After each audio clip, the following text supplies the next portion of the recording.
Bem, vamos lá, dar sequência ao nosso estudo aí sobre os coletores, né? Então, nós vamos falar aí sobre o coletor tronco, tá? Então, o coletor tronco, então vejam só, nós estamos falando de um sistema interligado.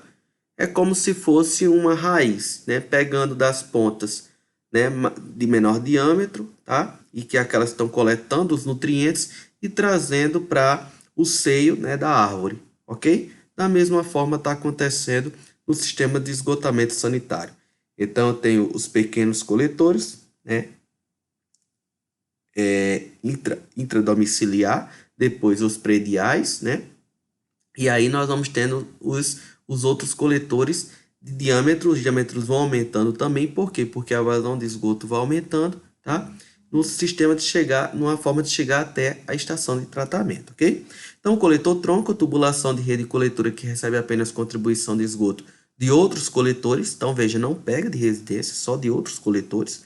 E aí os órgãos acessórios que estão nesse sistema como um todo, e que talvez você já tenha até observado ao passar numa determinada cidade, numa rua, você deve ter visto aquilo e não deve ter, né, não sabe, não passou pela sua cabeça o que é. Então agora você vai observar esses acessórios de uma forma um pouco diferente, tá bom? Então são alguns dispositivos que são utilizados, né, em algumas partes do sistema, tá bom? Então um deles aí, que é um dos mais utilizados aí, são os postos de visita, tá?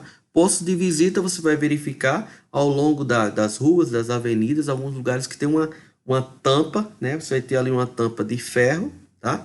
E ali você tem um posto de visita, né? Como o próprio nome diz, é um posto para inspeções, para desentupir o sistema, para você verificar, né, como é que está o andamento daquela rede, ok? Tubo de inspeção e limpeza, também é utilizado, né, às vezes para dar descarga na rede, remover areia, material que está ali prendendo, está fazendo com que o esgoto fique estagnado, tá? Terminal de limpeza também tem uma função bem parecida aí, e as caixas de passagem. Então, todos esses são tipos e exemplos de órgãos acessórios, ok? Podem ter redes que vão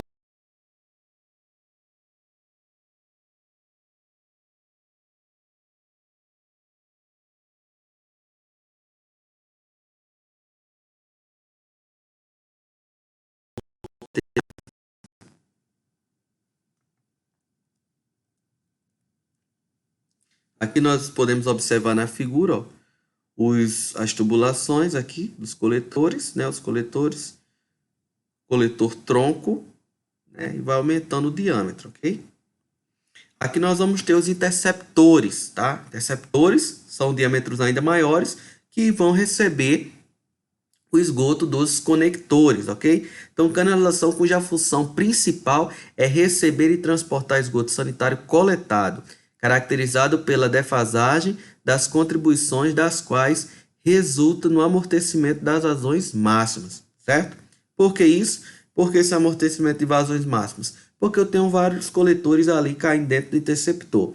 Eu posso ter ali um coletor com uma vazão muito alta, mas eu posso ter um coletor que está chegando praticamente vazão zero.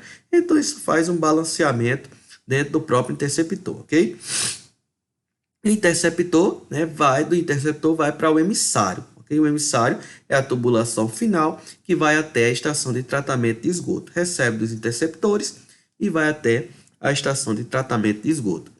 Então, aqui nós temos, ó, o interceptor, tá? E a imagem aqui do nosso emissário, levando a uma estação elevatória e posteriormente a uma estação de tratamento de esgoto. Bem, outra parte importante do sistema são os sifões invertidos e passagens forçadas, ok? O que são isso, professor? Esses sifões invertidos e passagens forçadas são parte do sistema que pode ou não existir, tá? E eles vão existir através de quê? Através das características do meu terreno, né? Então, veja, nós estamos trabalhando com o relevo da bacia hidrográfica. Então, conforme as configurações da minha bacia hidrográfica, conforme o sistema que eu concebi no estudo de concepção lá atrás, eu posso ter ou não a utilização dessas características. Pode ter os sifões invertidos, que nós já sabemos, né? E também as passagens forçadas. Então, são definidos como trechos com escoamento sob pressão, cuja finalidade é transportar obstáculos, tá? Depressões ou trechos, né? Ou depressões de terreno ou cursos de água rebaixados. Então, por exemplo, eu posso ter algum local que a minha rede vem e eu tenho que desviar, né, de algum local, de algum ambiente rochoso ou de algo do tipo, né? Isso a gente também já trabalhou, para quem esteve comigo na disciplina de sistema de abastecimento de água, nós já falamos sobre isso também.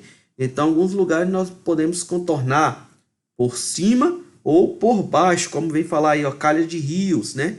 Passar por calhas de rios, terrenos. Então, às vezes, você tem uma depressão, tá? Então, às vezes, eu tenho a necessidade de fazer isso, ou um sifão invertido, ou uma passagem forçada, tá ok? Mas são situações que nós vamos nos deparar no nosso sistema de esgotamento sanitário. E aí, né, só para a gente entender um pouquinho do que acontece, né? Os coletores interceptores, condutos livres, né? Sifões e linhas de recalque, logicamente, que são sistemas forçados, tá? E os emissários podem ser condutos livres ou forçados. Lembrando sempre, quando nós estamos tratando de conduto forçado, é que a pressão exercida naquela tubulação, naquele líquido, ela é maior do que a pressão atmosférica, ok? Então, pode ocorrer isso. Geralmente, os emissários, eles são mais condutos livres do que forçados, tá bom? Porque, como eu falei, se aproveita bastante as características de relevo do terreno, a não ser que ele seja oriundo, muitas vezes, de uma estação elevatória. Então, ali, às vezes, é necessário mesmo que haja a aplicação, né, de uma energia externa para fazer com que o líquido transporte um determinado desnível de pressão, sendo necessário aí, né, e uma característica aí que acontece é a de um conduto estar sob pressão acima da atmosférica, né? Daí caracterizado como conduto forçado. As estações elevatórias de esgoto. Então, a função da estação elevatória, né, são instalações, primeiro, que se destinam a transportar esgoto do nível de poço de sucção para um nível mais alto. Por isso que o nome é recalque. Então, estou recalcando esse esgoto. Eu estou levando esse esgoto de um ponto mais baixo para um ponto mais alto, ok? E aí tem todo um conjunto de instalações elétricas necessárias para que essa estação elevatória funcione. Nós já temos aqui em Ibatiba alguns pontos na cidade que já foram implantadas estações elevatórias de esgoto para o nosso sistema de esgotamento sanitário, ok? A outra que nós temos aí é a estação de tratamento de esgoto. Não vou detalhar porque na nossa disciplina nós vamos ter muito tempo para trabalhar com a estação de tratamento de esgoto, tá bom? Mas é onde ocorre todo o processo de tratamento de esgoto e dos resíduos que são gerados nesse processo de tratamento, ok? Subprodutos do tratamento. E por último, nós temos o nosso corpo receptor, que é o corpo hídrico que vai receber o efluente tratado, tá bom? Agora nós temos, né, nós vamos entrar aí no outro conteúdo que são os traçados de rede, tá bom? Não vou detalhar muito traçado de rede, esse ponto na realidade nós vamos pular, porque nós temos uma tarefinha relacionada a traçado de rede, tá bom? Então vou avançar, vou pular essa parte, e a parte traçado de rede vai ser uma parte de pesquisa que vocês vão realizar, ok? E produzir aí um conteúdo na forma de vídeo.